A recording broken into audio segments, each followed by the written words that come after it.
حسین ستارہ ابو ہریرہ، نبی کا پیارا ابو ہریرہ۔ اعوذ باللہ من الشیطان الرجیم، بسم اللہ الرحمن الرحیم۔ جو بھی حضرات اس پروگرام کو دیکھ رہے ہیں، سن رہے ہیں، ذرا یوٹیوب چینل کو سبسکرائب کرنا نہ بھولیں، اور تاکہ جو ہے براہ راست ہم آپ سے خصوصاً امت سے خطاب کر سکیں، براہ راست قوم کو فائدہ پہنچا سکیں۔ بس یہی مقصد ہے، دنیا کمانا کوئی مقصد نہیں ہے ہمارا، اللہ تعالیٰ بہتر جانتا ہے۔ تو سب سے پہلے میرے دوستو، میں آپ کو یہ بتانا چاہتا ہوں کہ علم میراث ایک خاص علم ہے جس کا تعلق انسان کی وفات کے بعد سے ہے۔ اسی لیے اللہ کے نبی صلی اللہ علیہ وسلم نے اسے اعلیٰ علم قرار دیا۔ دنیا کے اندر خاص کر علم شریعت میں بہت سارے علوم ہیں، علم تفسیر ہے، علم حدیث ہے، علم فقہ ہے، اصول فقہ ہے، اصول تفسیر ہے، بہت سارے علوم ہیں، علم قضاء ہے، افتاء ہے، سارے علوم ہیں۔ لیکن وراثت کو جو ہے نصف علم قرار دیا آپ صلی اللہ علیہ وسلم نے، کہ اس کا تعلق انسان کی زندگی کو دو حصوں میں تقسیم کر لو، ایک زندگی وفات سے پہلے کی، ایک وفات کے بعد کی۔ اس علم کا تعلق ہماری زندگی کے بعد ہے، جو ہماری کمائی ہوئی دولت یا ہمارے پاس جو کچھ ہے، موروثہ یعنی منقولہ جائیداد، غیر منقولہ جائیداد جو بھی ہے، اسے حقداروں تک پہنچانے کا معاملہ ہوتا ہے، اس کی کچھ تفصیلات ہوتی ہیں۔ ہر آدمی کچھ نہ کچھ دنیا میں رہتے ہوئے چھوڑ کے مرتا ہے۔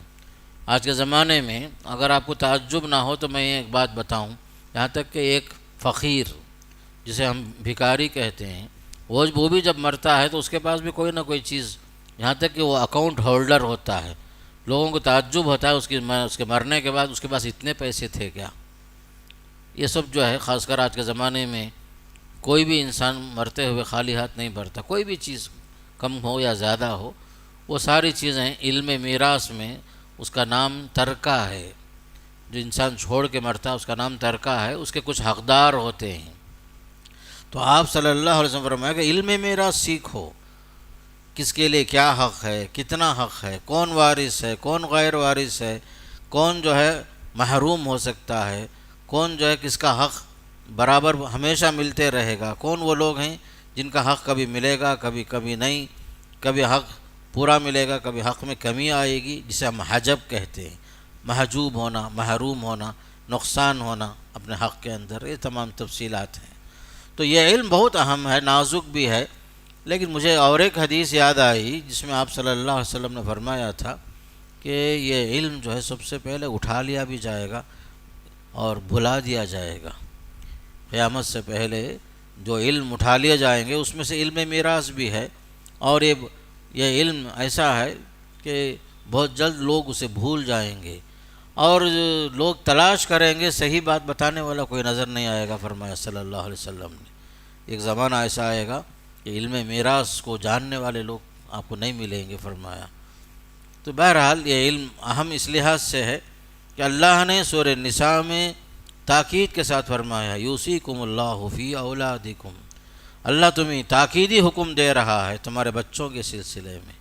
یاد رکھ لو، للذکر مثل حظ الانثیین، لڑکوں کا حصہ لڑکیوں کے مقابلے میں دگنا حصہ ہوتا ہے، لڑکے کو ڈبل حصہ ملتا ہے لڑکی کے معاملے میں، اور تفصیلات اس آیت کے اندر ہے۔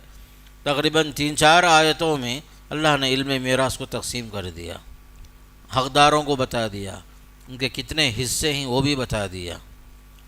تو یہ جو ہے حصے جو ہے اللہ کی طرف سے، اس علم کی خاص خصوصیت اس لحاظ سے بھی ہے، اللہ نے وارثوں اور وارثوں کے حقوق جو ہے خود سے تقسیم کر دیا، کسی نبی کے حوالے بھی نہیں کیا، آپ صلی اللہ علیہ وسلم کے حوالے بھی نہیں کیا، اللہ نے خود متعین کر دیا، شوہر کا یہ حصہ، ماں باپ کے یہ حصے، بیوی کے یہ حصے، خاص کر کے جو اولاد کے یہ حقوق ہیں، بہنوں کے یہ حقوق ہیں، ساری تفصیلات اللہ نے تقسیم کر دی ہیں۔ یہ جو ہے انسانوں کے حوالے اللہ نے کیا، بلکہ تقسیم کرنے کے بعد تاکید میں 3 مرتبے مختلف انداز سے تنبیہ فرمایا، یاد رکھ لو، وصیۃ من اللہ، یہ علم میراث کی تقسیمات کا جو حکم دیا جا رہا ہے اللہ کی طرف سے ایک تاکیدی حکم ہے، وصیۃ من اللہ۔ وصیت کسے کہتے ہیں آپ کو معلوم ہے، مرنے سے پہلے آدمی کچھ نصیحت کر کے جاتا ہے، کچھ وصیت کر کے جاتا ہے کہ میرے مرنے کے بعد فلاں فلاں کام آپ کو کرنا ہے اور میری دولت میں فلاں فلاں کو دینا ہے، کچھ وعدے بھی ہوتے ہیں۔ تو وصیت جو ہے تاکیدی حکم کا معنی رکھتا ہے، تاکیدی حکم ہے، تو فرمایا وصیۃ من اللہ، یہ حکم جو ہے اللہ کی طرف سے تاکیدی حکم ہے یہ۔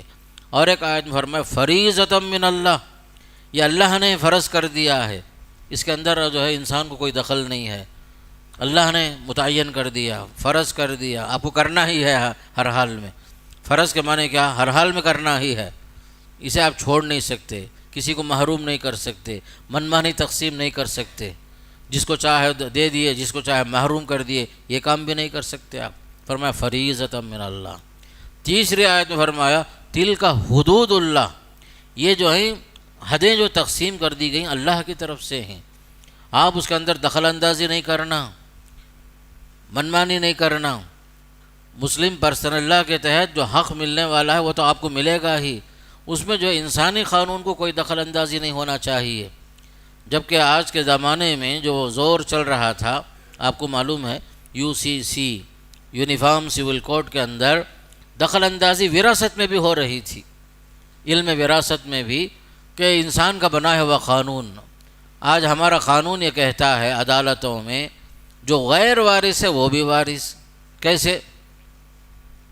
متبنہ، لے پالک، شریعت کی نظر میں اس کی کوئی حیثیت تھی نہیں، وہ بیٹا نہیں ہوتا، وارث نہیں ہوتا، جبکہ انسان کا قانون یہ کہتا ہے لے پالک کو بھی وراثت میں حق ہے، جبکہ اسلام کے خلاف ہے یہ چیز۔ اللہ نہ کرے یہ قانون اگر نافذ ہوا، غیر وارث وارث ہو جائے گا، اور اسلامی شریعت کی دھجیاں اڑائی جائیں گی کہ متبنہ جو کوئی بھی ہے، باہر کا آدمی ہے جس کو آپ نے پال لیا ہے، اپنے محبت کے خاطر، بچے نہیں تھے، آپ نے اس کو لے پالک بنایا، لیکن جو ہے اسے جو ہے حقدار بنانے کر یا اسے بیٹے کی طرح اسے حق دینے کا معاملہ نہیں ہے شریعت میں، لیکن UCC کے تحت وہ بھی وارث ہو جاتا ہے۔ یہ قانون خطرناک ہے اس لحاظ سے۔ ایک لحاظ سے یہ بھی یاد رکھو، UCC کے نقصانات میں سے سب سے اہم نقصان، شریعت کا معاملہ ہمارے سامنے جان سے بڑھ کر عزیز ہے، ہمارے لیے ہماری جان سے بڑھ کر ہماری شریعت عزیز ہے۔ اگر UCC نافذ ہوتا ہے تو آپ کو خلاف شریعت عمل کرنا پڑے گا، خلاف شریعت عمل کرتے ہیں تو آپ مسلمان نہیں رہے، اگر آپ نے اس پر عمل کیا تو آپ جو ہے آپ کا اسلام خطرے میں پڑ جاتا ہے۔ اگر آپ اسلامی قانون پر عمل کرنا چاہتے ہیں تو حکومت کی نظروں میں آپ جو ہے باغی ٹھہراتے ہیں۔ اس طرح کی نزاکتیں، اس طرح کی خطرناکیاں ہیں، اللہ ایسی نوبت نہ لائے۔ خاص کر ہندوستان کے اندر ہمارے مسلم پرسنل لاء کا تحفظ بہت ضروری ہے، اس میں خصوصاً وراثت کا معاملہ بھی ہے۔ اور ہماری شریعت میں بیوی کا حق الگ ہے، ماں کا حق الگ ہے، بیٹی کا حق الگ ہے، لیکن UCC کے اندر جب کسی کی وفات ہو جائے، ماں، بیٹی، بہو تینوں اگر ہیں مثال کے طور پر وارثین میں، سب کو ایکول درجہ، سب کو ایکول حصہ، جبکہ ماں کا حصہ شریعت میں چھٹا حصہ ہے، اس سے بڑھ کر نہیں۔ بیوی کا حصہ اولاد ہونے کی صورت میں چوتھائی حصہ 1/4، اگر بچے اگر نہیں ہیں بولے تو 1/4، بچے ہیں بولے تو 1/8، 8واں حصہ ہوتا ہے، جبکہ UCC کے اندر ایکول، ماں کو بھی، بہو کو بھی، بیٹی کو بھی، بیوی کو بھی، سب کو جو ہے ایکول درجہ ہے۔ یہ سب قانون کی، خاص کر انسانی قانون کے اندر یہ جھول ہی جھول ہیں، نقصانات ہی نقصانات ہیں، تو یہ سب مشاکل ہیں۔ انشاءاللہ اس پر عمل نہیں ہوگا، جہاں تک امید ہے اللہ تعالیٰ سے UCC نافذ نہیں ہوگا۔ تو بہرحال میں ضمناً بتا رہا تھا کہ یہ ضرب جو ہے ہمارے تقسیم میراث میں پر بھی پڑ رہا تھا UCC کی وجہ سے۔ تو اللہ تعالیٰ نے جو ہے فرمایا تلک حدود اللہ، یہ جو ہے اللہ کی طرف سے حدیں ہیں، اس میں آپ کو دخل اندازی کی کوئی اجازت نہیں، منمانی تقسیم کی کوئی جو ہے آپ کو اجازت نہیں ہے، اور آپ جو ہے اس میں کمی بیشی کر بھی نہیں سکتی، اس لیے کہ تلک حدود اللہ۔ پھر اس کے بعد دیکھو خوشخبری دی گئی ومن یطع اللہ ورسولہ یدخلہ جنات تجری، علم میراث پر عمل کرو گے، شریعت کے مطابق تقسیم کرو گے تو آپ جنتی بنیں گے۔ اس کے بعد والی آیت خطرناک ہے، ومن یعص اللہ ورسولہ ویتعد حدودہ یدخلہ نارا خالدا فیہا۔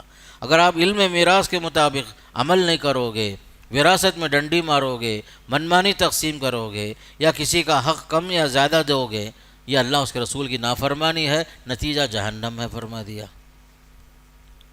آیتوں پر غور کیجئے، علم میراث کا جہاں حکم چل رہا ہے، سلسلہ جو ہے آخر میں یہی آیت، تلک حدود اللہ ومن یطع اللہ ورسولہ یدخلہ جنات تجری من تحتہا الانہار۔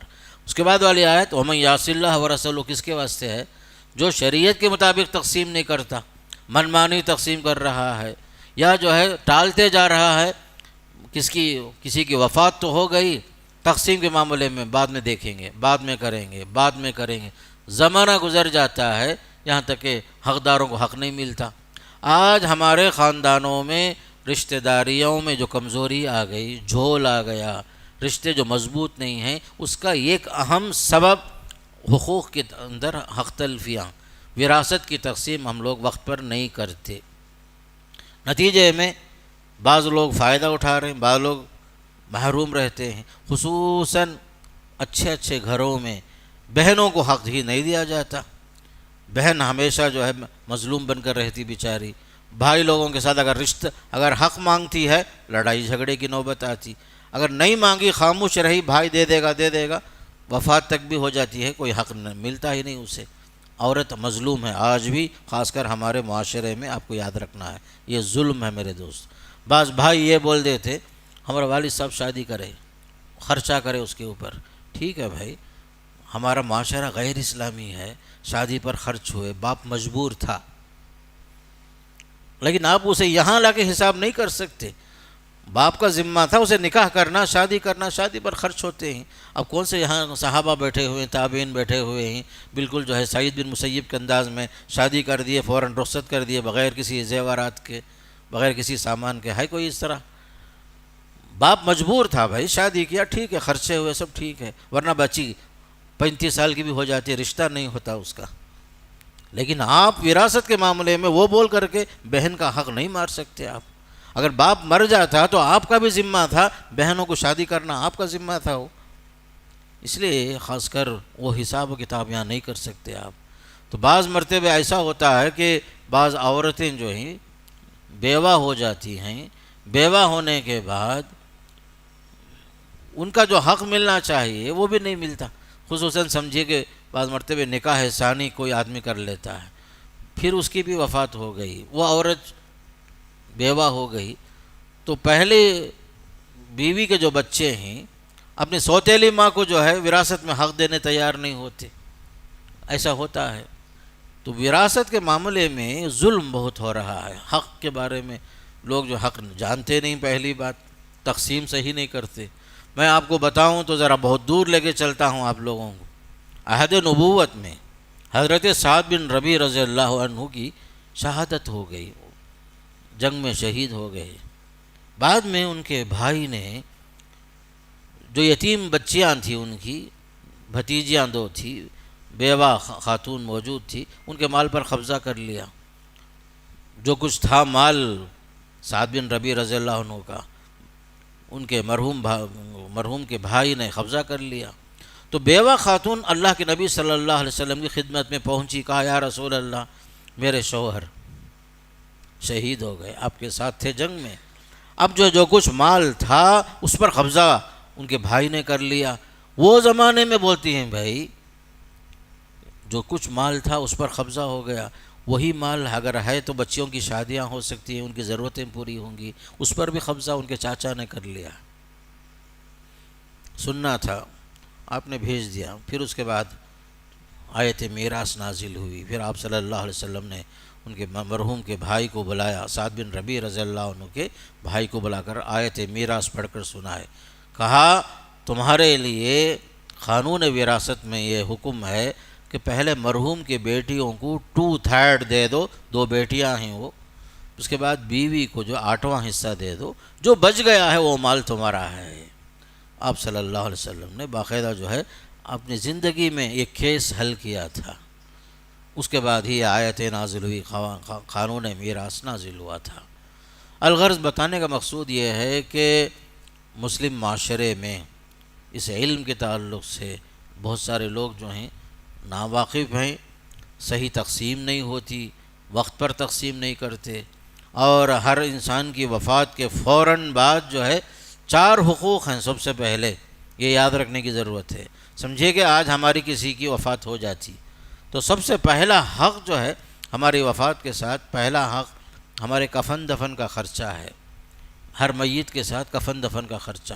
اگر کوئی وارث تیار ہو گیا، کوئی رشتہ دار تیار ہو گیا، بعض اللہ والے ایسے بھی ہوتے ہیں اپنی وفات سے پہلے کفن دفن کا خرچ اٹھا کے بھی رکھتے ہیں، ایسے بھی اللہ والے گزرے ہیں کہ کسی پر بوجھ نہیں بننا، غیرت کا معاملہ۔ تو بعض لوگ جو ہیں خود اپنا انتظام خود کر لیتے ہیں، کفن دفن کے کپڑے، باقاعدہ اس کے خرچے سب اٹھا کے رکھ کے باقاعدہ وصیت کر کے رکھتے ہیں، ایسے بھی لوگ ہیں۔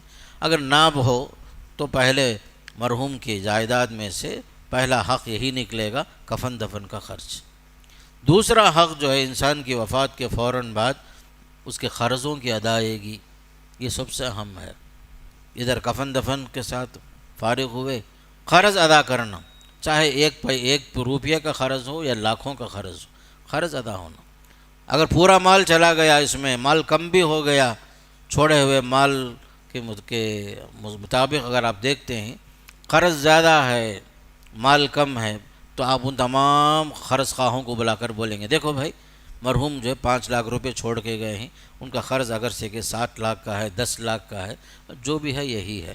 آپ لوگ انڈرسٹینڈنگ کے ساتھ جو شریعت کی تقسیم ہے اس کے مطابق اپنے تناسب کے حساب سے، پرسنٹیج کے حساب سے لے لو، بس یہی ہے۔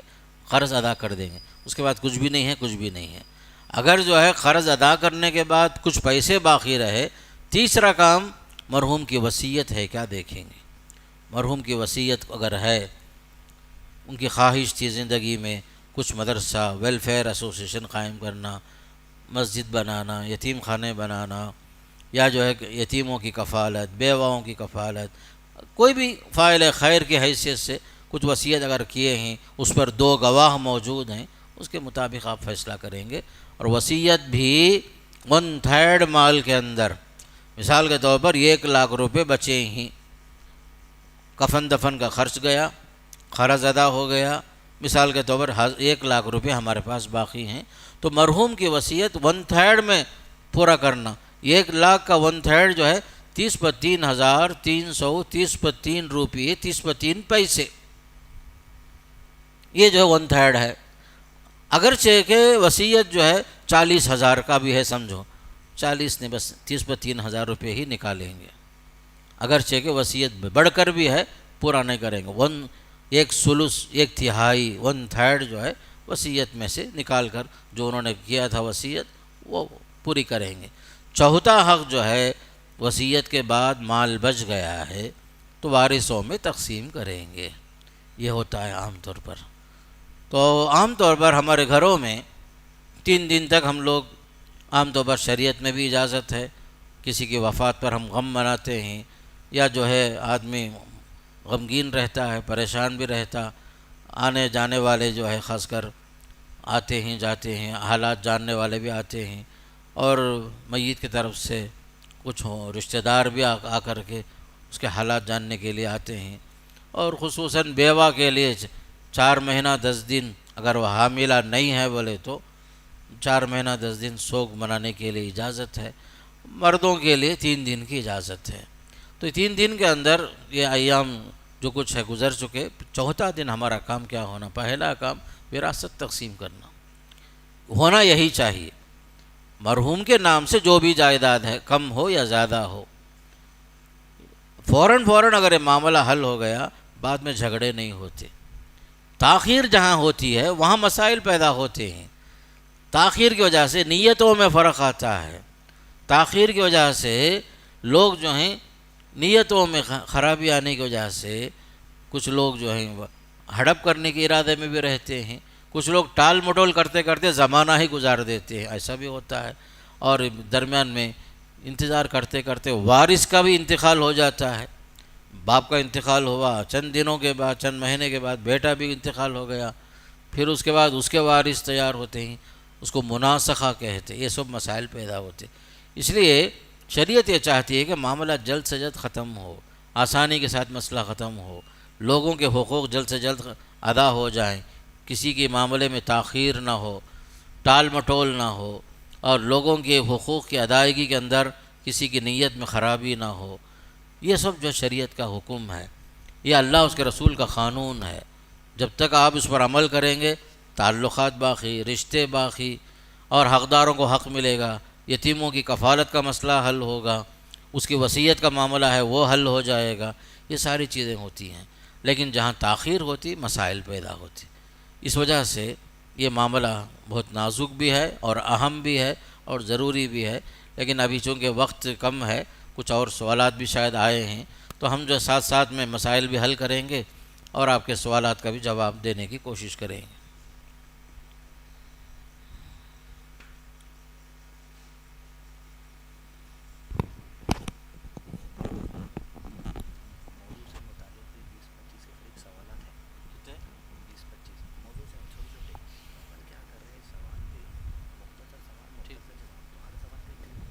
اب جلدی جلدی بولو، ٹھیک۔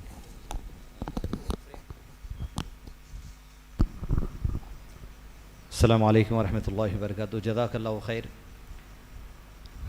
شیخ محترم مفتی شیخ کلیم اللہ عمری مدنی ہمارے سامنے مختصر تعارف میراث کے مال سے متعلق رکھ رہے تھے۔ اسی موضوع پر انشاءاللہ چند سوالات ہیں اس سبجیکٹ کو مزید سمجھنے کے لیے، اور اس کے بعد کچھ مسائل بھی ہم شیخ سے حل کروائیں گے کہ کس طرح جائیداد کی تقسیم میں کس کو کتنا پرسنٹیج ملتا ہے، تاکہ 2-4 مثالوں میں اندازہ ہو جائے کہ گھروں میں کس طرح تقسیم کرنی چاہیے۔ شیخ محترم مفتی صاحب سے پہلا سوال یہ ہے کہ کسی کے انتقال کے بعد کن لوگوں کی یہ سب سے پہلی ذمہ داری بنتی ہے کہ میراث کے مال کی تقسیم کرنے کی ذمہ داری لے؟ مثال کے طور پر اگر کسی کی وفات ہو گئی، سمجھو کہ باپ کا انتقال ہوا، تو گھر میں وارثین میں ماں بھی ہے، بیٹے بھی ہیں، تو گھر کا جو بڑا بیٹا ہے اس کی ذمہ داری ہے کہ باپ کے وراثت کے متعلق، میراث سے متعلق جو بھی چیزیں ہیں اس کو حساب میں سامنے رکھ کر وارثوں میں تقسیم کرانے کے لیے یہ کارروائی پہلے کرنا ہوگا۔ تو سب سے پہلے جو گھر کے جو وارثین میں جو بیٹا ہے یا مرحوم کا بھائی ہے یا مرحوم کے چاچا ہیں، یہ تمام لوگ، اگر مرحوم کا باپ بھی اگر زندہ ہے تو پہلے اس کا بھی ذمہ ہے کہ جو اس کے اولاد کے معاملے میں آگے بڑھے۔ تو عام طور پر میت کے وفات کے بعد جو ہے جو عصبہ جو ہوتے ہیں 4 ہوتے ہیں۔ ایک ہوتا ہے مرحوم کا بیٹا، دوسرا ہے مرحوم کا باپ، تیسرا ہے مرحوم کا بھائی، چوتھا ہے مرحوم کا چاچا۔ یہ 4 جو ہیں عصبات ہوتے ہیں۔ ان کی ذمہ داری ہے کہ یہ لوگ آگے بڑھ کر معاملے کو حل کرنے کے لیے آگے بڑھیں۔ مرحوم کا باپ، بیٹا، بھائی اور چاچا، یہ ترتیب یاد رکھ لو۔ یہی ترتیب ہے سب سے پہلے عصبہ نسبیہ بولتے اسے۔ عصبہ نسبیہ میں ان کی ذمہ داری ہے کہ وارث کے وارثین کتنے ہیں اور مرحوم کا چھوڑا ہوا مال کیا کیا ہے، اس کی تقسیمات کو سامنے رکھ کر معاملے کو حل کرنا ہے۔ جزاک اللہ خیر۔ شیخ سے دوسرا سوال یہ تھا کہ عصبہ سے متعلق آپ نے کہا بیٹا، بھائی، باپ، چاچا 4 عصبہ ہے، تو کیا عصبہ وارثین میں سے ہے یا نہیں ہے؟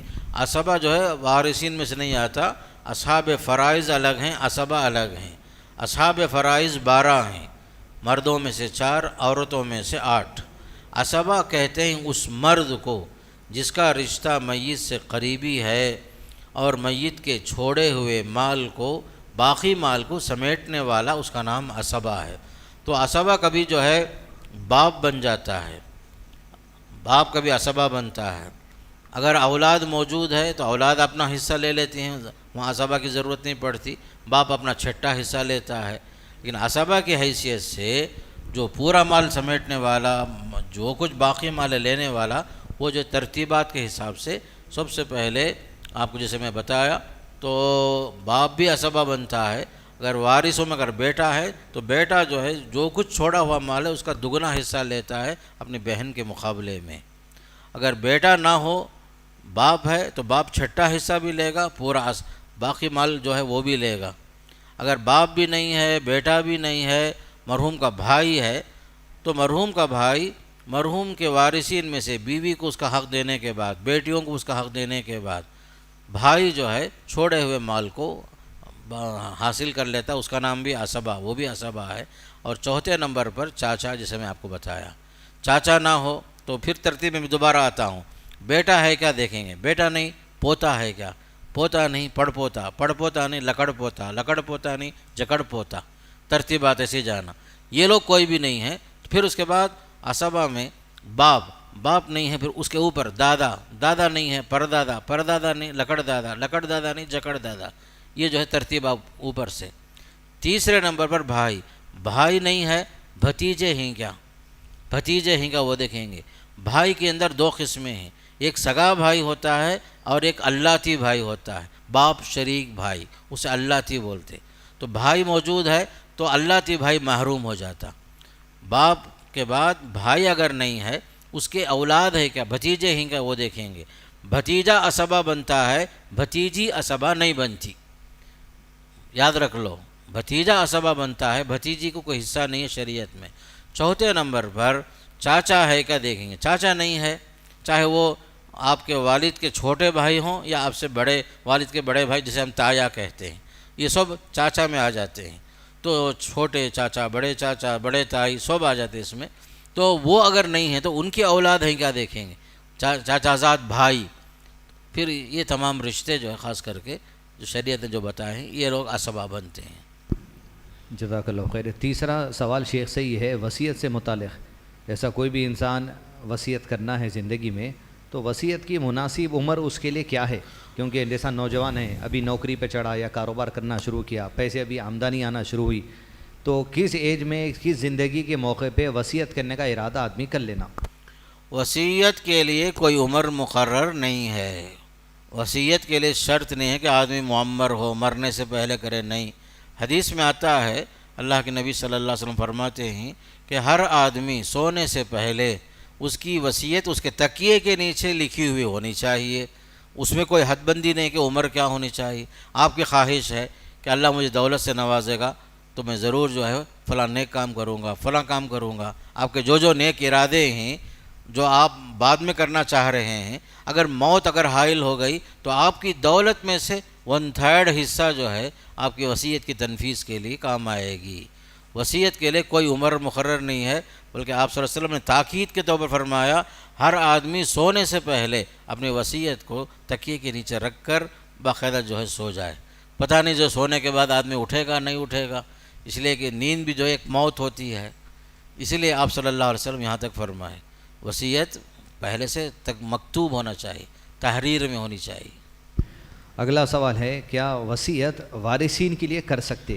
حدیث کے مطابق لا وصیت لوارثین، وارثوں کے لیے کوئی وصیت جائز نہیں ہے۔ اگر کوئی کر بھی دیا تو وہ وصیت نہیں چلتی، وہ وصیت قابل عمل نہیں ہے، قابل تنفیذ نہیں ہے، اس لیے کہ وصیت غیر وارث کے لیے ہوتی ہے۔ مثال کے طور پر جیسے بتایا ہمیں 4 مرد اور 8 عورتیں ہیں جو اصحاب الفرائض، جو جن کا حصہ مقرر ہے پہلے سے، ان کو اصحاب فرائض کہتے ہیں۔ جیسے اولاد ہیں، ماں باپ ہیں، یہ لوگ شوہر ہے، ماں شریک بھائی ہے مردوں میں سے، یہ 4۔ پھر اس کے بعد عورتوں میں ماں ہے، بیٹی ہے، پوتی ہے، بہن ہے، باپ شریک بہن ہے، ماں شریک بہن ہے، دادی نانی، یہ تمام جو ہیں اصحاب الفرائض ہوتے ہیں، ان کا حصہ فکسڈ ہے پہلے سے، ان کے لیے وصیت کرنا جائز نہیں ہے، اس لیے کہ شریعت نے پہلے سے دے دیا ہے ان لوگوں کو۔ اگلا سوال ہے شیخ سے کہ بعض موقعوں پہ لوگ میراث کی تقسیم نہیں کرتے بھائی بہن، اور یہ چلتا کہ گھریلو معاملات میں جیسا اب تک زندگی چل رہی تھی ویسا چلا لیں گے، اور گھر کا جو بھی مال آتا لوگ اپنے اپنے حساب سے خرچہ کر لیتے، لیکن گزر جاتی زندگی کا وقفہ بھی، لیکن کوئی بھی راضی بھی نہیں ہوتا میراث میں تقسیم کرنے کے لیے، ایسوں کے لیے کیا نصیحت؟ پہلی بات جو شروع میں جو بات بتایا میں، تاکیدی حکم ہے اللہ کی طرف سے، بلکہ یہ اسلام کے فرائض میں سے ایک اہم فریضہ ہے، جس طرح نماز ایک فرض ہے، روزہ ایک فرض ہے، وصیت پر عمل کرنا اللہ کے حکم جو تاکید ہے علم میراث کے قانون کے مطابق، ایک مسلمان ہونے کی حیثیت سے سب سے پہلے مسلمان کو چاہیے کہ اللہ اس کے رسول کے قانون پر عمل کرے۔ اگر ہم عمل نہیں کر رہے ہیں تب چل کر کے یہ مصیبت آتی ہے UCC کے نام سے۔ مسلمان خود تحکیم شریعت کو قبول کرنا، اللہ اس کے رسول کا ہر قانون ہماری زندگی میں جو بھی آ رہا ہے اللہ کے اس کے رسول کے قوانین کے مطابق فوراً قبول کرنا، یہ ہمارے مسلمان ہونے کی دلیل ہے۔ اگر ہم جو ہے یہ ایک حکم کو بھی نہیں مان رہے بولے تو ہمارا اسلام خطرے میں ہے۔ یہ بہت خطرناک بات ہے۔ جو سوال جو ہو رہا ہے اللہ کے اس قانون کے مطابق کوئی فیصلہ قبول نہیں کر رہا ہے، مسلمان نہیں ہے۔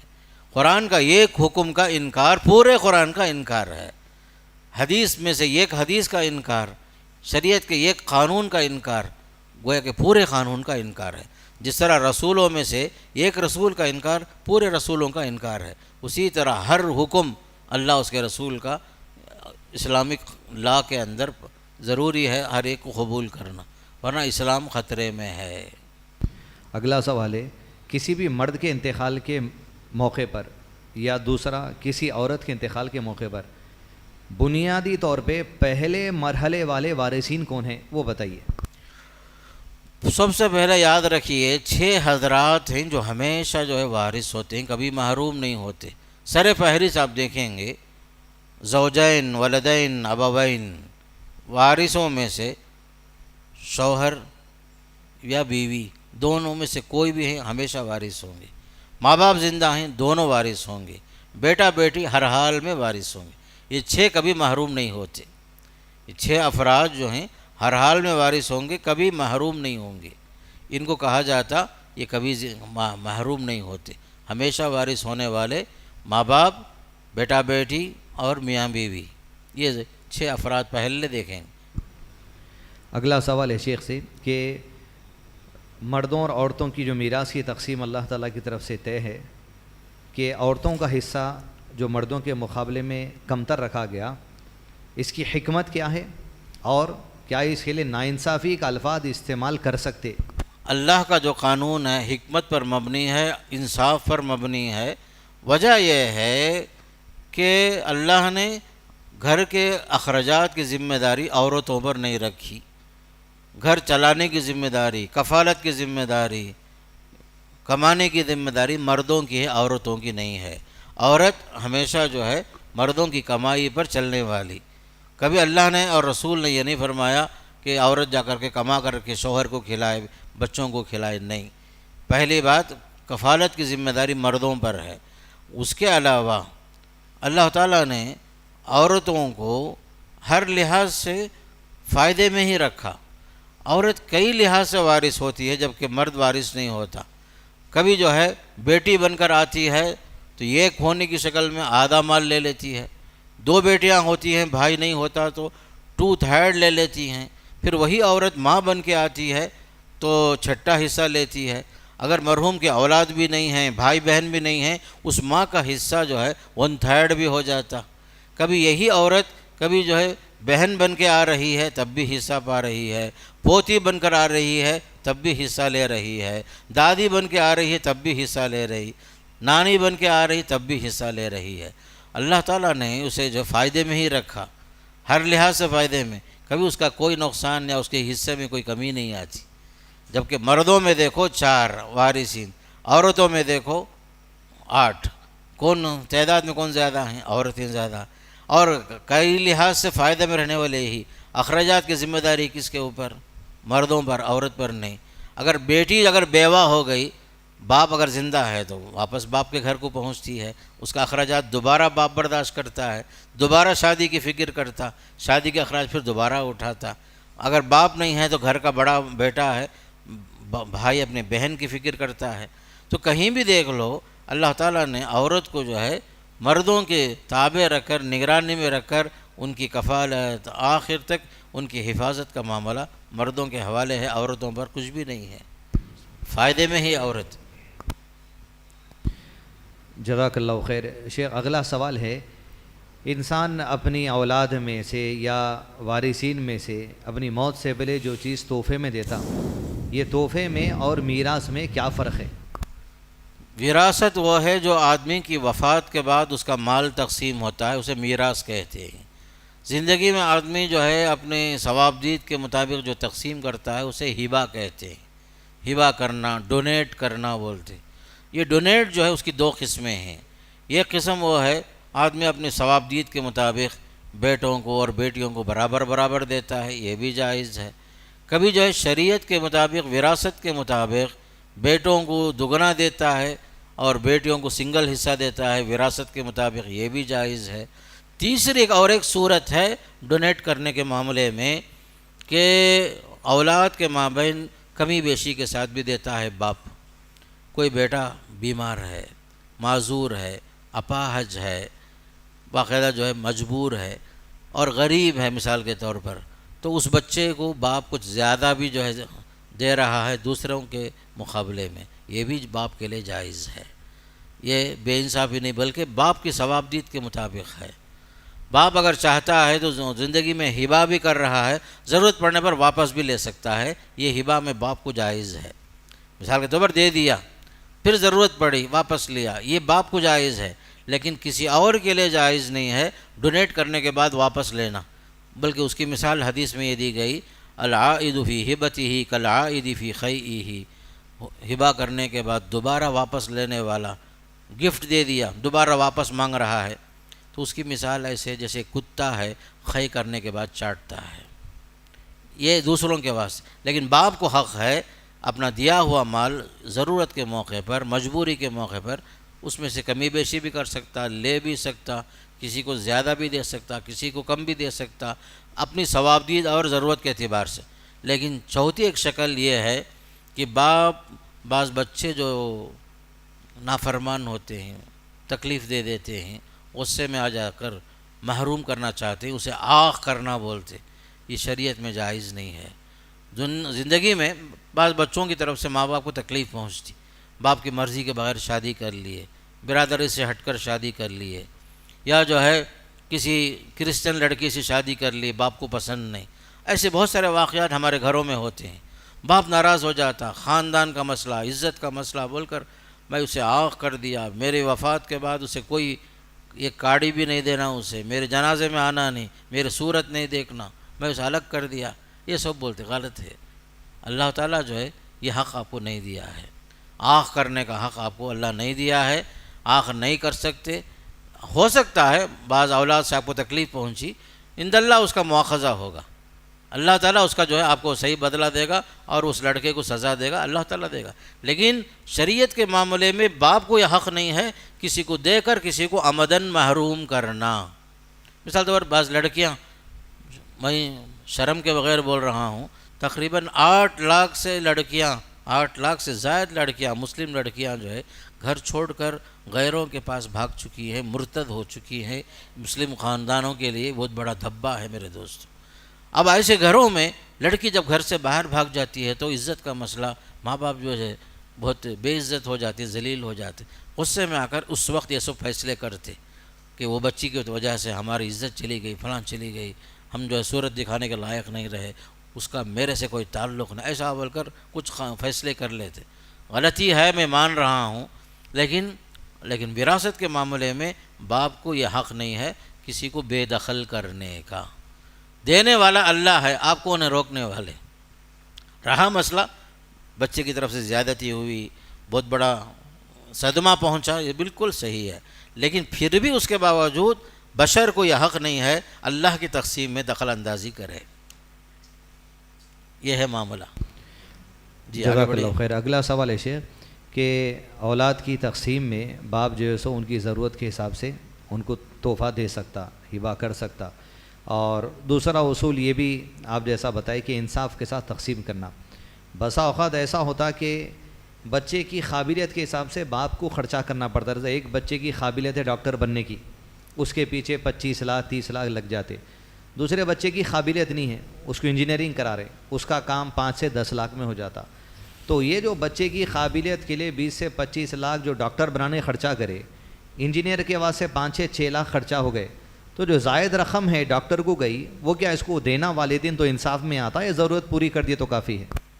آج کے زمانے میں تعلیم کے نام پر جیسے آپ بتا رہے ہیں کہ خرچ کرنا پڑتا ہے، اور ایجوکیشن آج ایک بزنس ہے، مجبوری میں بعض بچے قابل ہیں لائق ہیں پڑھانے کے لیے، کچھ اخراجات بڑھ جاتے ہیں، تو باپ جو ہے اپنے بچوں سے ان کی مرضی کے مطابق اور ان سے اجازت لے کر ہی یہ کام کرے کہ یہ بچے کو میں پڑھا رہا ہوں، چونکہ یہ اس کے نمبرات اچھے ہیں، یہ قابل بھی لائق بھی ہے اور اس فیلڈ کے لائق ہے، اس لحاظ سے میں خرچ کر رہا ہوں۔ تو ایک صورت یہ ہوگی، اجازت اگر لے لیے بچوں سے تو اس میں انشاءاللہ کوئی مواخذہ نہیں ہوگا باپ سے۔ باپ جو فیصلہ کرتا ہے اپنی ثوابدید کے مطابق کرتا ہے اور دور اندیشی کے مطابق کرتا ہے، اور بچوں کو بھی جو ہے باپ سے بدظن نہیں ہونا چاہیے۔ پہلی بات ہے کہ باپ کا جو مال ہے وہ اس کا مال ہے، اور وہ اپنی عمر کے حساب سے، اپنے تجربے کے حساب سے جو کچھ وہ کر رہا ہے، اور بچوں کو بھی اسے نظر انداز کرنا اور اسے سمجھنا کہ اس میں حکمت ہے، اللہ مجھے جو ہے مجھ سے کچھ اور کام لے گا، جو کام اس سے لے رہا ہے شاید اس سے وہ اس کے لائق ہے، میرے کام میری قابلیت کے حساب سے میرے والد جو مجھ پر خرچ کریں گے وہ میرے لیے مناسب ہے بول کر بچے خود ذرا انڈرسٹینڈنگ میں آ جانا، اور یہ نہیں سمجھنا کہ ناانصافی ہو رہی ہے۔ ناانصافی نہیں ہوتی، عام طور پر باپ کی مجبوریاں ہیں اور بچوں کی اہلیت میں تفاوت ہے، اس وجہ سے بھی بچوں کے اوپر خرچ کرنا پڑتا ہے، اور ہر ایک کو ہم ایکول خرچ نہیں کر سکتے، بعض اہل ہوتے ہیں بعض نااہل ہوتے ہیں، بعض کی قابلیت جو ہے بعض ڈگریوں کے لیے مناسب ہے، بعض کی قابلیت نہیں ہوتی، یہ سب حالات باپ کے اوپر ہے۔ اس لیے بچوں کو بھی ذرا دل بڑا کر کے سوچنا کہ ہمارے باپ جو ہے ظلم نہیں کر رہے ہیں، اور اگر ہو سکے تو باپ خود بھی جو ہے بچوں سے معذرت کے ساتھ ہی بتا دے کہ میں نے اس لیے کیا کہ وہ اہل ہے، اور وہ میرے علم کے مطابق انشاءاللہ اس سے فائدہ ہوگا، وہ اگر پڑھ لے گا ہو سکتا ہے بعد میں وہ ہمارے خاندان کو سنبھالے گا۔ اس لیے سورہ نساء کی آیت ہے، لا تدرون ایہم اقرب لکم نفعا آباؤکم وابناؤہم لا تدرون ایہم اقرب لکم نفعا، آپ لوگ نہیں جانتے تمہارے باپ میں سے تمہارے بچوں میں سے کون تمہارے لیے فائدہ مند ہوگا، سوائے اللہ کے کوئی نہیں جانتا۔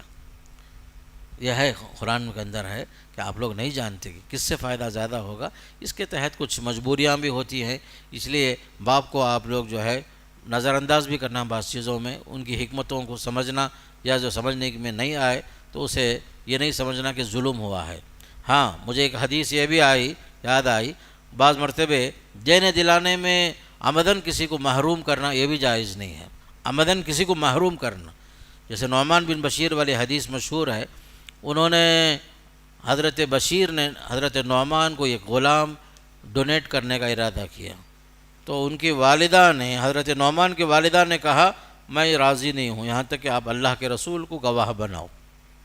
پہنچے حضرت بشیر اللہ کے نبی صلی اللہ علیہ وسلم کے پاس، تو آپ نے پوچھا حضرت بشیر سے، اے بشیر آپ کی اولاد میں نعمان کے علاوہ اور بھی ہیں؟ کہاں ہیں رسول اللہ؟ تب آپ نے بتایا اعدلوا بین اولادکم، بچوں میں عدل کرو، انصاف کرو، کسی کو دینا کسی کو محروم کرنا جائز نہیں۔ رہا مسئلہ تفاوت کا، جیسے پہلے جو بتایا ہمیں وہ الگ چیز ہے، اس کی بھی مثال ہے ہمارے پاس، بخاری میں ایک حدیث ہے جہاں باپ اپنے ثوابدید کے مطابق کمی بیشی کے ساتھ دیتا ہے، وہ الگ چیز ہے۔ یہاں بالکل لیا محروم کرنا، یہ کو دیے یہ کو محروم کر دیے، وہ جائز نہیں، اس پر آپ نے فرمایا عدل کرو، انصاف کرو، اگر تم یہ چاہتے ہو کہ تمہارے ساتھ معاملات میں سب بچے برابر ہوں، انصاف کرنے کے معاملے میں، تمہارے ساتھ حسن سلوک کرنے کے معاملے میں کسی کو دے کر کسی کو محروم نہ کرو، بلکہ آپ نے یہ فرمایا لا اشہد علی جور، میں جو ہے کسی ظلم پر گواہ نہیں بنوں گا، بلکہ باقاعدہ جو ہے فرمایا کہ باقاعدہ اس کو واپس کرو، دوسرے بھائی بھی ہیں سب کو ایکول دو، یہ چیز ہے یاد رکھنے کی چیز۔ جزاک اللہ خیر۔ شیخ اگلا سوال ہے، لے پالک کے نام سے جو لوگ بچوں کو پال لیتے، وہ تو وارثین میں سے نہیں ہیں، آپ درس میں بتا دیے۔ اب سوال یہاں پر یہ ہے کہ لے پالک اگر لڑکی ہے تو جو آدمی اس کو پالا اس کے لیے کیا پردے کے احکامات ہے، کب تک ہے؟ اور لے پالک اگر لڑکا ہے تو جو عورت پالی اس کو، اس کے لیے پردے کے احکامات کب تک ہے اور کیسے رہیں گے؟ لے پالک لڑکا ہو یا لڑکی ہو، یہ سب مسائل بعد میں پردے کے آتے ہی ہیں، حجاب کا مسئلہ آتا ہی ہے اس میں، اس لیے خاص کر لے پالک کا جو حکم ہے شریعت میں، وہ آپ کا بیٹا نہیں ہوتا، وہ آپ کا وارث نہیں ہوتا، اور وہ بالغ ہو جائے تو اس سے حجاب کا حکم بھی ہے، پردے کا حکم بھی ہے، اور اس بچے کو اپنے باپ کے نام کے ساتھ منسوب کرنے کا حکم آیا۔ عام طور پر جو لوگ غلطی کرتے ہیں کہ لے پالک کو اپنے نام کے ساتھ جوڑ لیتے ہیں، یہ حدیث کے مطابق بہت غلط ہے۔ یہ حدیث میں آتا ہے من انتسب الی غیر ابیہ فالجنۃ علیہ حرام، کہ جو آدمی اپنے باپ کو چھوڑ کر کسی اور کی طرف منسوب ہوتا ہے تو جنت حرام ہو جاتی۔ اسی لیے قرآن میں بھی حکم آیا ادعوہم لآبائہم، ان بچوں کو ان کے باپوں کے نام کے ساتھ پکارو، هو اقسط عند اللہ، یہ اللہ کے پاس انصاف کے مطابق بہت اہم چیز ہے۔ اس لیے لے پالک جو ہے بیٹا نہیں ہوتا، زیادہ سے زیادہ اسے وصیت کر سکتے ہیں، جیسے شروع میں بتایا ہمیں کہ ہمارے مال میں 1/3 اس بچے کو جائے، یہ جائز ہے۔ اور لڑکی اگر ہے، آپ نے اسے پال لیا ہے، آپ کا ذمہ ہے آخری تک اسے شادی کر کے دینا، یہ آپ کا ذمہ ہے۔ لڑکا اگر ہے بالغ ہو گیا، بالغ ہو کر اپنے تعلیم میں لگا ہوا ہے، اس کا خرچہ برداشت کر رہے ہیں، یہ سب آپ کا احسان ہے اس کے اوپر۔ بلوغت کے بعد خرچ کرنا کسی پر واجب نہیں ہے، یہاں تک کہ باپ بھی اگر یہ کہے اولاد سے آپ بالغ ہو چکے ہیں، اب میرا ذمہ آپ کے اوپر سے ختم ہے، تو بچے کو چاہیے کہ اپنی تعلیم کا خرچہ خود برداشت کرے، بلوغت تک باپ کا ذمہ ہے۔ تو اسی طرح لے پالک بھی اسی طرح، بلوغت تک آپ نے پالا پوسا پڑھایا سب کچھ کیا، پھر اس کے بعد وہ اپنے قدم پر کھڑا ہو کر خود جو ہے انتظام کر رہا ہے، تعلیم بھی کر رہا ہے، نوکری بھی کر رہا ہے، پارٹ ٹائم جاب کر رہا ہے، یہ اس کا ذمہ ہے وہ۔ البتہ کوئی لوگ احسان کے ساتھ معاملہ سے شادی بھی کرا دیتے ہیں، لے پالک لڑکے کا لڑکی کا، یہ احسان کا معاملہ ہے بس۔ جزاک اللہ خیر۔ شیخ اگلا سوال یہ ہے، آدھے سوالات آپ لوگوں کو بعد میں اگلا سوال یہ ہے کہ کوئی انسان کے مرنے کے موقع پر یا مرنے کے بعد انسان جو کاروباری ہے، دکان چلاتا ہے، یا اس کا کوئی پارٹنر ہے، اس کا کوئی انویسٹر ہے جس میں 1 سے 2 لوگ مل کے پیسے لگا کے کاروبار چلاتے، دوسرا انسان کے قرضے ہیں اس کے ساتھ، تو مرنے کے بعد جو کاروباری لین دین میں بقایا رقم تھی انہیں حق ادا کرنے کی، اور جو قرضہ تھا، یہ دونوں کی شکل ایک ہی ہے یا دونوں کی شکل میں گنجائش ہے؟ کاروبار میں جو بھی قرض ہے وہ قرض بھی وہی ہے جو انسان زندگی میں قرض لیتا ہے، تو قرض ہی ہے، چاہے اپنے گھر بار چلانے کے لیے آدمی قرض لے، چاہے بزنس میں قرض لے، یا کہ کوئی امانت لے کر آدمی کی وفات ہو جائے، یہ سب قرضوں میں شمار ہو جاتا۔ پہلے اس کی ادائیگی ہوگی، پھر اس کے بعد ترکہ وغیرہ تقسیم ہوگا۔ اس میں سوال یہ بھی ہے شیخ، اضافہ کاروبار سے متعلق، کاروبار کے لیے قرض لیا اور دیگر، یہ دونوں امور ایک ہے، لیکن کاروبار میں کسی کو پیسہ دینا باقی ہے، یعنی کسی سے سامان خریدتا تھا، بیچتا تھا، اس کے پیسے سامان کے دینا باقی ہے، یہ شکل بھی قرض میں آتی کیا؟ قرضوں میں چاہے وہ کیش کی شکل میں ہو یا سامان کی شکل میں ہو، کوئی بھی چیز جب تک مال باقی ہے، تو حدیث میں آتا ہے اگر کسی کا مال ہو بہو ایسے باقی ہے، مثال کے طور پر یہ سیل فون ہے، وفات ہو گئی اور وہ مال جب اصلی شکل میں موجود ہے تو اس کا جو مالک ہے وہ اس کا زیادہ حقدار ہے۔ اگر مال اصلی شکل میں ہو تو وہ اپنا مال واپس لے لے گا، اگر وہ مال مل گیا ہے دیگر مالوں کے ساتھ مل کر، دیگر قرض خواہوں کے ساتھ، وہ بھی ایک قرض خواہ ہوگا، اور قرضوں کی ادائیگی کی جو ترتیب ہے اس میں وہ اپنا حصہ لے گا۔ دوسرا مسئلہ یہ ہے، کئی لوگ آپس میں مل جل کے انویسٹمنٹ کرتے، موجودہ زمانے میں کوئی 10 روپے ڈالا، کوئی 10 روپیہ ڈالا، کوئی 10 روپیہ ڈالا، 30 روپے میں لوگ کوئی چیز جو سو جگہ لیے، تو ایسا آدمی جو 1 سے 2 3 لوگوں سے انویسٹمنٹ لے کے کاروبار کیا ہے، اس کی وفات کے موقع پر جو رقمیں لوگوں کی ادا کرنا تھا وہ بچے ہوئے مال میں سے ہی ادا کرنا حق ہے، یا اس کے وارثین کے لیے قرضے کی پوری شکل کاؤنٹ کر کے اس کو دینا ہے؟ کئی لوگوں کا مال لے کر انویسٹمنٹ کے ساتھ اگر آپ بزنس کیے ہیں تو وہ مال بھی جو ہے ان کے پرسنٹیج کے حساب سے ان کا قرض تو آپ کے اوپر واجب الذمہ ہوتا ہے۔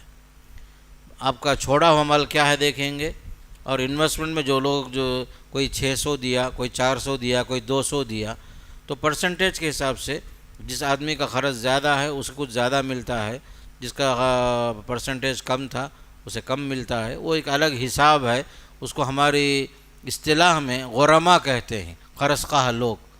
ما بقیہ مال کم ہے اور قرض زیادہ ہے تو اس وقت جو ہے تناسب ہوتا ہے، پرسنٹیج کے ساتھ باقاعدہ ان کی تقسیمات ہوتی ہے، ایک عملی شکل ہے اس کی الگ ہے۔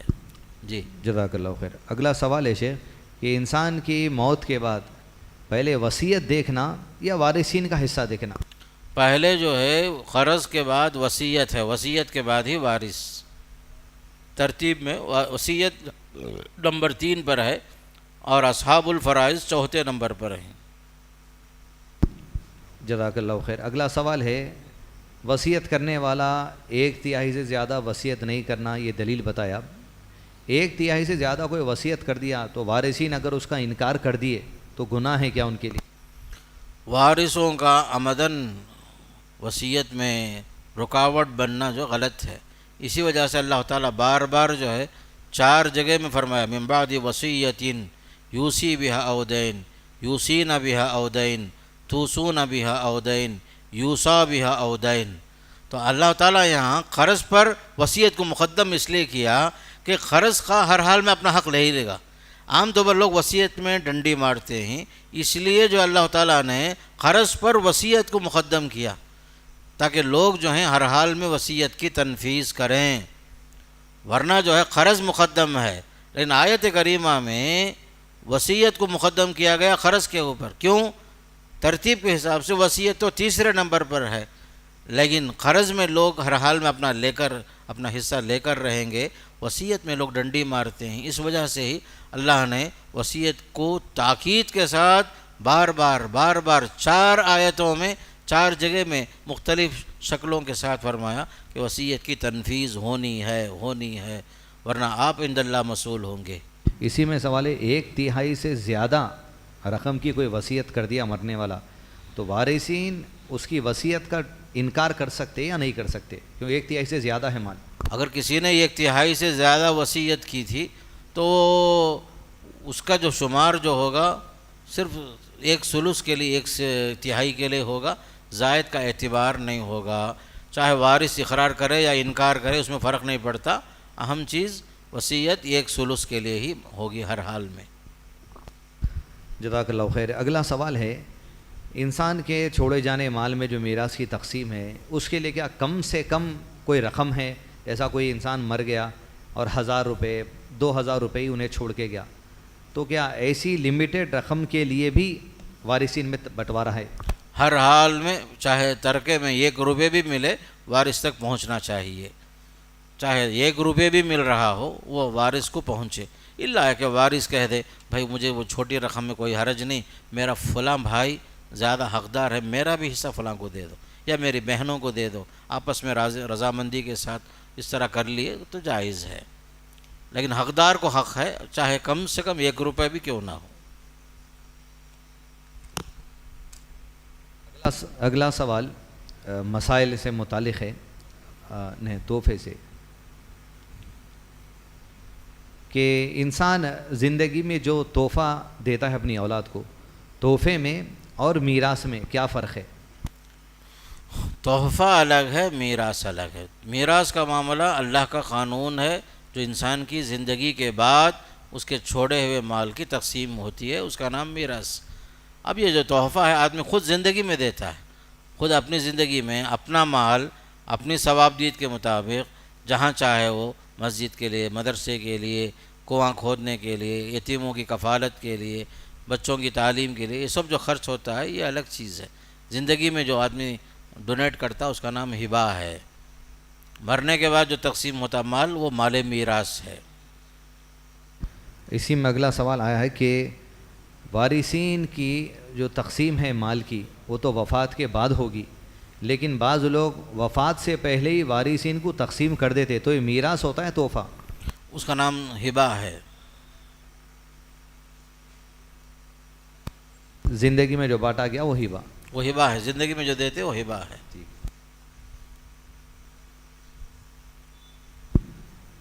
6 بھائی ہیں اور 1 بہن ہے تو کیا پوری میراث کا مال پورے بھائی مل کے بہن کو اپنی رضامندی سے دے سکتے؟ کیا یہ جائز ہے؟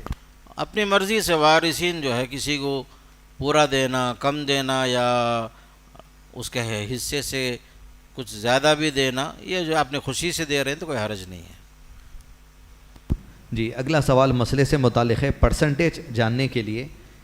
ایک انسان کی موت مرد ہے، مرنے کے وقت میں اس کے لیے اس کا باپ بھی زندہ ہے، اس کی ماں بھی زندہ ہے، اس کے 2 بیٹے ہیں، اس کے 2 بیٹیاں ہیں، تو میراث کی تقسیم میں کس کا کیا پرسنٹیج ہوگا؟ 2 بیٹی، 2 بیٹی، ماں باپ ماں باپ اور 2 بیٹے، 2 بیٹے۔ بیوی زندہ ہے کیا؟ بیوی بھی زندہ ہے مرنے والے کی۔ بیوی بھی زندہ ہے، تو یہ خاص کر مسئلہ بنتا ہے 140/4 حصے پر۔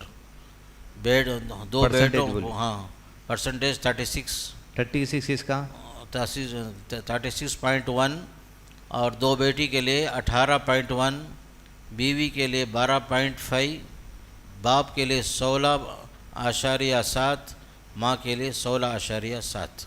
یہ 36% کس کا؟ 36 جو ہے 2 بیٹوں کا۔ 2 بیٹوں کا، تو 36% میں دونوں بانٹیں گے۔ ہاں، تو مسئلہ یہ ہے سامعین کہ کسی کے انتقال کے موقع پہ ماں گویا باپ کہ ایک بیٹا جو ہے 18 حصہ لیتا ہے، جی، اور بیٹی 9.0، 9.0 ایک بیٹی کا 9 اور بیٹے کا 18.1۔ جی۔ کسی بھی انسان کے انتقال کے بعد مفتی صاحب سے الحمدللہ جس طرح ہم کئی دیگر فتاوے لیتے ہیں تو یہ دیکھا جائے گا کہ باپ اور ماں مرنے والے کی زندہ ہے کیا، اور اگر اس کے 2 بیٹے ہیں 2 بیٹیاں ہیں تو تقسیم یہ ہے، باپ کا حصہ 12.5%، وہی نا شیخ؟ نہیں، باپ 16، باپ کا حصہ 16.7%، ماں کا حصہ وہی 16.7%، اور 18% میں دونوں بہنوں کا حصہ، ہر بہن 9% لیں گی، اور ہر بھائی کا 16%۔ یہ کون سا پرسنٹیج ہے؟ مثال کے طور پہ 1 لاکھ روپیہ چھوڑ کے گیا، 1 لاکھ کا 16% ایک بھائی کو، 1 لاکھ کا 9% ایک بھائی کو، 1 لاکھ کا 16.7% ماں میں، 16% بھائی میں۔ تو اس طریقے سے الحمدللہ ہر آدمی کا مسئلہ الگ رہتا۔ تو اس طریقے اگر آپ لوگوں کو سوالات ہیں، اسکرین پر جو لوگ دیکھ رہے ہیں اس پروگرام کو، واٹس ایپ کا جو نمبر ہے 9849758154، اس پر آپ یہ مسئلہ بتانا کہ مرنے والے کے کون کو لوگ زندہ ہیں، تب انشاءاللہ مفتی صاحب سے آپ کو فتویٰ لے کے دیتے پرسنٹیج۔ یہ کام الحمدللہ سال بھر ہوتے رہتا، اس نمبر کو آپ ہمیشہ نوٹ کر کے رہیے۔ تو آپ کا راز مسئلہ بھی اگر ہے تو اتنا ہی پوچھنا، فلاں والد صاحب کا انتقال ہوا تھا، انہوں زندہ تھے، تو بس آپ کو انشاءاللہ یہیں پر پرسنٹیج انشاءاللہ بتا دیا جا سکتا۔ جب سوال ہوتا ہے تو ہم لوگ مزید سوال کرتے ہیں، کہیں کوئی وارث چھوٹ نہ جائے۔ عام طور پر کبھی بیوی چھوٹ جاتی، کبھی شوہر چھوٹ جاتا، کبھی جو ہے کوئی بیٹی چھوٹ جاتی، یہ سب پوچھنا پڑتا ہے۔ کبھی داماد کو چھوڑ کر کے سسر پوچھتا ہے، تو یہ سب چیزیں ضروری ہوتی، اس لیے میں بتایا آپ کو کہ سوال تفصیل کے ساتھ پوچھ کر ہی جواب دیا جاتا۔ اب اس سوال کے جواب میں جو کچھ ترکہ بنے گا 140/4 حصے بنیں گے، اس کے 140/4 حصے بنیں گے، پھر وہ حساب سے دونوں بیٹوں کو 50/2 حصے، 2 بیٹیوں کو 26 حصے، بیوی کا جو 18 حصہ، باپ کو 24 حصے، ماں کو 24 حصے، 144 کے اندر اس طرح تقسیم ہوتی۔ اور یہ معاملہ ایسا ہے کہ فوراً بھی جواب دینے میں ہم لوگ بہت محتاط ہوتے ہیں، باقاعدہ کئی بار سوال کرتے ہیں، کون زندہ ہے، کون وفات پائے، کتنی بیٹیاں ہیں، اور کس کا انتقال کب ہوا، یہ بھی ایک بڑا مسئلہ ہوتا ہے۔ باپ کے وفات کے بعد ترکہ تقسیم نہیں ہوا، درمیان میں ایک بیٹے کا انتقال ہوگا، عام طور پر لوگ اسے بھی چھوڑ دیتے، تو وہ بیٹے کا جو حصہ ہے اس کے بچوں میں، اس کی بیوی میں تقسیم کرنا ہے۔ تو یہ سب کچھ نزاکتیں ہیں، یہ علم اتنا آسان نہیں ہے یہ، اس لیے بہت سوچ کر سمجھ کر آگے پیچھے سوال کر کے جواب دینا پڑتا ہے، ورنہ مفتی جو ہے اپنے آپ کو گنہگار بنا لے گا اگر فوراً جواب دے دیا، آگے پیچھے سوال نہیں کیا، تحقیق نہیں کیا۔ عام طور پر لوگ وارثوں کو چھپا دیتے لا علمی میں، بعض مرتبہ لوگ جو ہے علم کے بغیر بھی چھپاتے ہیں، بعض مرتبہ عمدن بھی چھپا دیتے ہیں، یہ بڑا نازک مسئلہ ہوتا ہے۔ جزاک اللہ خیر۔ اب کسی کے ایسے مسائل ہے تو ادھر ہاتھ اٹھائیے، کوئی پرسنٹیج معلوم کرنا چاہ رہے ہیں تو سوال لکھ کے ریڈی رہیے۔ آپ کی پرسنٹیج معلوم کرنا ہے نا؟ جی، پرسنٹیج معلوم کرنا ہے آپ کو، لکھ لیجئے سوال، لے کے رکھیے، مناج پہ سوال لکھ کے رکھیے شیخ کا، ادھر آئیے، پرسنٹیج معلوم۔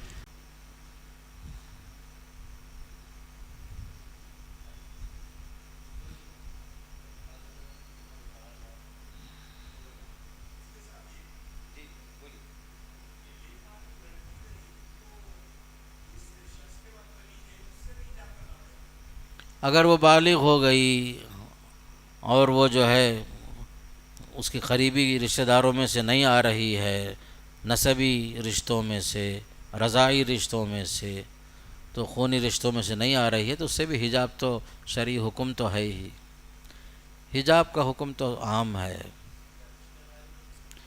رشتہ مثال بھتیجی ہے، کوئی مسئلہ ہی نہیں، میرے بھانجی ہے، میں پال رہا ہوں، مجھے بچے نہیں، مثال کے طور پر بھتیجی کو پالا، بھانجی کو پالا، کوئی مسئلہ ہی نہیں ہے۔ نام نہیں بدلنا، نہیں بدلنا، جس بچے کا باپ ہے وہ بچے اس کی طرف منسوب ہوگا، پھر بھی شریعت کا حکم وہی ہے، ہم جو ہے انسان کے قانون کی طرف نہیں جائیں گے، اللہ کا قانون مقدم ہے۔ ادعوہم لآبائہم، اگر فإن لم تعلموا آباءہم فإخوانکم فی الدین، مثال طور پر بعض بچے جو ہیں وہ لاوارث ہیں، کسی نے لا کر کے گمنام جگہ میں لا کر رکھ کر کے چھوڑ کر چلے گئے، ایسے بہت سارے بچوں کے ساتھ ہوتا ہے، پیدا ہوئے معصوم بچے رہتے، لا کر کے چھوڑ کے چلے جاتے، ہسپتالوں میں چھوڑ کے غائب ہو گئے، تو ایسی صورت میں فإن لم تعلموا آباءہم فإخوانکم فی الدین، تمہارے دینی بھائی ہوئے، وہ ابن عبداللہ، ابن امت اللہ، کس کا بیٹا؟ عبداللہ کا بیٹا، بس اس جگہ میں عبداللہ کیونکہ آپ کو نہیں معلوم ہے، لیکن پھر بھی آپ اپنا نام نہیں لکھیں گے، یہ بول رہا ہوں، یہ ابن عبداللہ ہے، یہ بنت عبداللہ ہے، بنت امت اللہ ہے، بس اتنا جی ہے۔ شیخ، دو اہم سوالات ہیں، ایک کیا دودھ شریک بھائی بہن بھی وارثین میں سے ہے کیا؟ دودھ اس میں وہ لوگ وارث نہیں ہوتے، رضاعت میں جو رشتہ ثابت ہوا بس حرمت کا رشتہ، احترام کا رشتہ، نکاح کا رشتہ وغیرہ ہوتا ہے، لیکن دودھ کے رشتے کی وجہ سے رضاعی ماں، رضاعی بہن، رضاعی باپ یہ سب وارث نہیں ہوتے، احترام بس، باپ ہے باپ، ماں ہے بھائی ہے، احترام۔ اگلا سوال ہے شیخ، زنا سے پیدا ہونے والی جو اولاد ہے وہ اس کو زنا کرنے والے کا اس کو باپ کا نام دیا جائے گا کیا؟ اور پھر کیا اس کے مال کا انہیں بھی وارث بنتا؟ زنا کی اولاد جو ہے جس سے یہ پیدا ہوا اس کی طرف منسوب تو ہوگا، ابن زنا، ولد زنا کے نام سے جس کا نطفہ ہے اس کی طرف منسوب ہوگا، الولد للفراش، جس بستر پر بچہ پیدا ہوا اس کا بچہ ہوگا، وہ اس کی طرف منسوب ہوگا، لیکن وراثت میں وہ محروم ہوگا۔ زنا جو ہے رکاوٹ ہے وراثت میں، 3-4 رکاوٹیں ہیں، اس میں سے اہم رکاوٹ زنا، یہ بھی ایک اہم رکاوٹ ہے، چونکہ اسلامی نکاح نہیں ہوا، زنا سے پیدا ہوا، اگرچہ کہ اس عورت سے بعد میں شادی ہو گئی، شادی سے پہلے عورت حاملہ ہو گئی تھی، تو پھر بھی وہ بچہ ولد زنا ہی ہے۔ شادی سے پہلے ناجائز تعلقات پر جو بچے پیدا ہوئے پھر بھی وہ ولد زنا ہی کہیں گے، وارث نہیں ہوگا وہ، اللہ کہ وصیت کر گیا، 1/3 میں وصیت ہے، باپ کو وہاں گنجائش ہے، لیکن بیٹے کی حیثیت سے نہ یہ جو ہے حق جتا سکتا، نہ وہ باپ جو ہے اپنے بچے سے حق جتا سکتا، ولد زنا ہی ہے۔ اور کیا پوچھے؟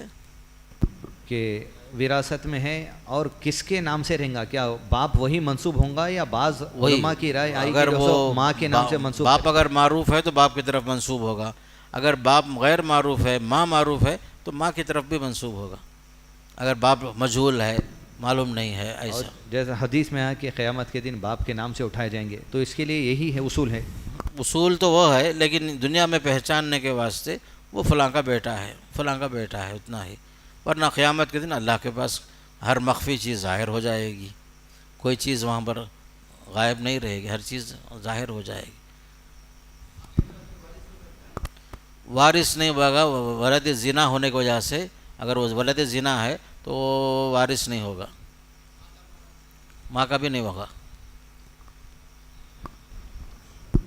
زنا رکاوٹ ہے، اور ایک چیز بول رہا تھا میں، قتل رکاوٹ ہے، غلامی رکاوٹ ہے، اگر باپ نے بیٹے کو قتل کیا، بیٹے نے باپ کو قتل کیا، بھائی نے بھائی کو قتل کیا، تو قتل ایک رکاوٹ ہے، غلامی ایک رکاوٹ ہے، اس طرح کی رکاوٹیں، اختلاف دین اختلاف، مثال طور پر بیٹا مسلمان باپ کافر، باپ کافر بیٹا مسلمان، اختلاف مذہب جو رکاوٹ ہے، یہ بھی یاد رکھو، بہت اہم چیز ہے کہ 4 رکاوٹیں: دین کا اختلاف، قتل، پھر اسی طرح جو ہے غلامی، اور یہ کیا بولا، ہاں زنا، یہ سب جو رکاوٹیں بن جاتی ہیں۔ نسب کا رشتہ ثابت ہونا نکاح کے ذریعے سے، نسب جو ثابت ہوتا ہے نکاح سے ہوتا ہے، زنا سے نسب نہیں ہوتا کسی کا بھی۔ جزاک اللہ خیر واحسن الجزا۔ دیکھیے مثال بتانے کے لیے ایک مسئلہ بیان کیا گیا تھا، کچھ لوگوں کے جائیداد کی تقسیم کے مسائل ہیں، شیخ سے نماز کے بعد پرسنلی آپ ملیے، کیونکہ شیخ کو سوال کرنا رہتا اس میں، سوال کر کے آپ نماز کے بعد انشاءاللہ شیخ محترم جواب لے سکتے، یا جماعت کو کچھ وقت ہے تو آپ وہ شیخ سے سوال کر لیجئے پرسنلی۔ شیخ سے میں تہہ دل سے شکریہ ادا کرتا ہوں کہ ہمارے کہنے پر، ریکویسٹ کرنے پر آپ الحمدللہ یہاں پر وقت دیے، اور علم ویراث جو اٹھا لیا جائے گا وہ الحمدللہ اللہ کی ہدایت سے ہم تک آپ پہنچائے۔ بہت بہت شکریہ، جزاک اللہ خیر واحسن الجزا، صلی اللہ علی نبینا محمد وعلی آلہ وصحبہ وسلم تسلیما کثیرا۔ مزید علماء اور مقررین کے بیانات سننے کے لیے ہمارے YouTube چینل کو سبسکرائب کیجیے۔ جزاک اللہ۔